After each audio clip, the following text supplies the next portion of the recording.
We are here in the most haunted part dito sa government house ng Japan. Yung nakatira dito natin namatay. Hindi naman kung naisusi. Ito siya.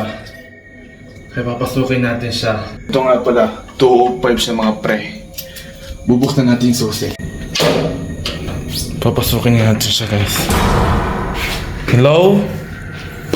Madilim guys. Hanapin natin yung ilaw. Ayun.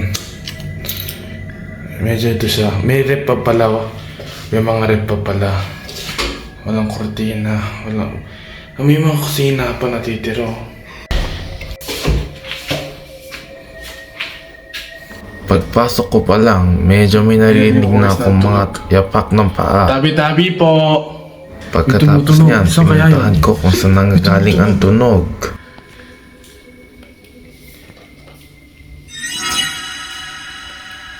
May narinig ako dito ng yapak ng tao, pero wala naman tao. Medyo kinabahan ako kaya pinuntahan ko na ang room kung saan nakita ang matanda. Bubuksan natin siya. Ito ang bumugan sa akin sa loob. Ayun o. Nakakatakot siya. Diyan daw siya nakikita na kaya ng nasa yung mga nagpunta dito ng ambulansya. Diyan daw siya nakahiga. Okay, ako lang mag-isa dito, no? Mamaya, tatampay tayo dito, tapos higa tayo. Tignan natin kung ano mararamdaman natin. May naiwan nga palang mga gamit dito sa bahay na to. Rep, microwave. No? Tapos ito daw yung CR. Libutin ulit natin siyang dahan-dahan, no? Ito nga pala yung CR, guys. Andito siya. Alam ko ano to eh. Yung... Wait lang. Wait lang. Guys, may naririnig ako. Yun o. Ano yun? Galing dito. Wala, papasokan natin, guys. Medyo naghang yung camera ko, no? Wala naman tao, guys, oh. Saan kaya yun? Wala naman tao dito. Walang tao sa CR na to, kaya next natin pupuntahan ay... Ano yun? Parang may narinig ako. Itong paliguan. Ito siya. Dito na naliligo yung matanda, no? Pati. Yan, mas maganda kapatay ilaw. Tapos, ito yung rep niya. Walang laman. Dito tayo galing kanina na room, no? Real talk, medyo nakakatakot siya. Doon, mas na nakita. Pero, mas natatakot ako sa room na yan. Pala yung kwarto ng matanda. Dito siya natutulog. Ano ba to? Alparador, guys. Andito pa yung ano na matanda. Wait lang, buksan natin yung ilaw. Yung mga gamit na matanda, oh. Ito pa yung toilet paper ng matanda. Yung mga ano, tsaka cardboard. Tapos tingnan natin loob. Ayan, ganyan siya. May taas yata. Ano ba meron sa taas? Mga papel. Mga... Tapos meron din siya sa baba, guys. Guys, ba't may halaman dito? Di ba guys yung halaman na ganon? Yung sa libeng, alam niyo yun? Alam niyo tinutukoy ko? Medyo kinakalibutan na ako dahil Habang nagsasalita ako, may narinig niya naman ako nakakaibang tunog na hindi ko alam kung saan galing, kaya kinabahan tayo masyado. Hey!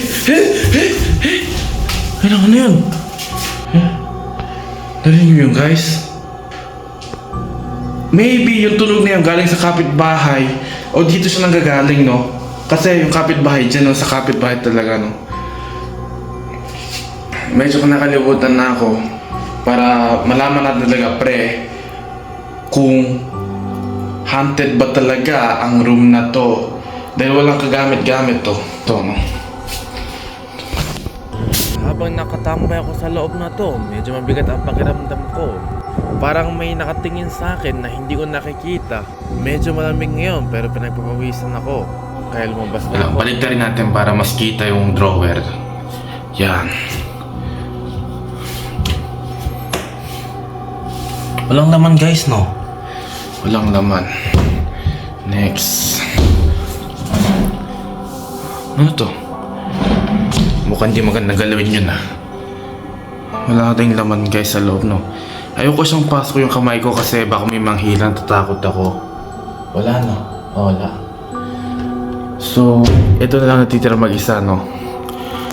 Tingnan mo natin yung mga bakat na kamay. Nakakatakot to guys. Okay lang siya pag maliwanag, no? Wala akong masyadong naramdaman na kilabot, takot, kasi maliwanag siya. Wala akong makita. Ilaw. Ayun, mas nakakatakot to guys. Ganito muna gawin natin guys. Yung inumin ko.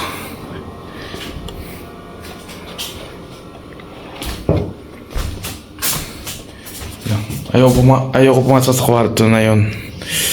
Ayun yung halaman na yun, no? Nakatakot. Sara muna natin.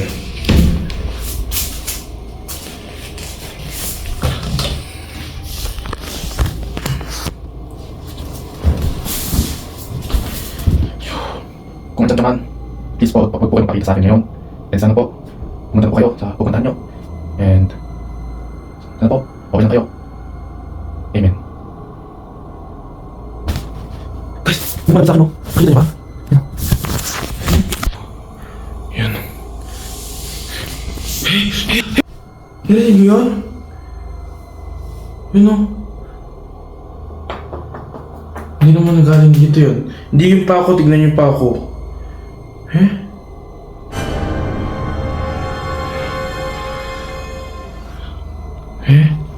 Ano yun? And guys, may naisip akong magandang gawin.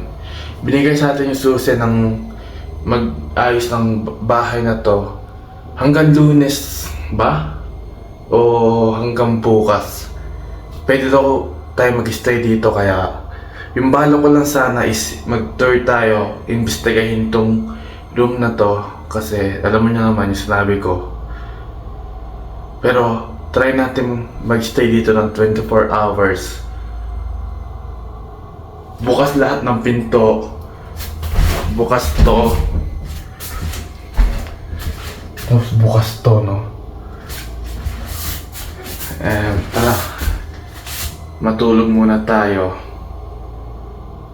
Pero for safety natin, siyempre pag mag-isa lang ako matutulog dito, hindi ko alam kung ano mangyayari sa atin, no?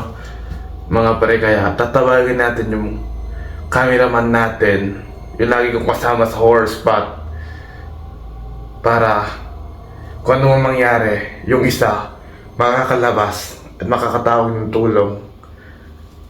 Kaya tatawagan ko muna siya.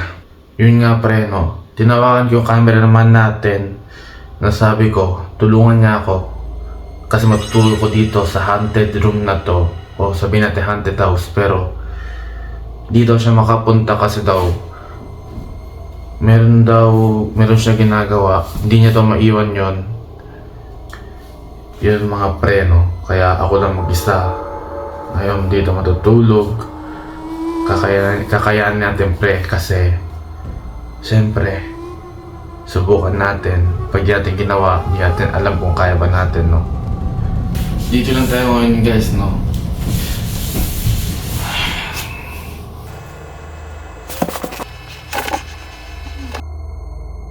Umaga na nga pala pre, no? Tas umuwi muna ako. Nagpunta ako dito sa Capsule Hotel para mag-edit ng video. Habang nag-edit ako, napansin ako sa mga video natin, yung mga clip natin ay madaming orbs or anino na hindi mo anino lang siya na biglang dumaan. Medyo kinakalibutan ako guys. Kaya kung nag-enjoy ka sa mga video ganito, video na kakaiba, mag-subscribe na kayo, no? Abangan nyo ang next video natin.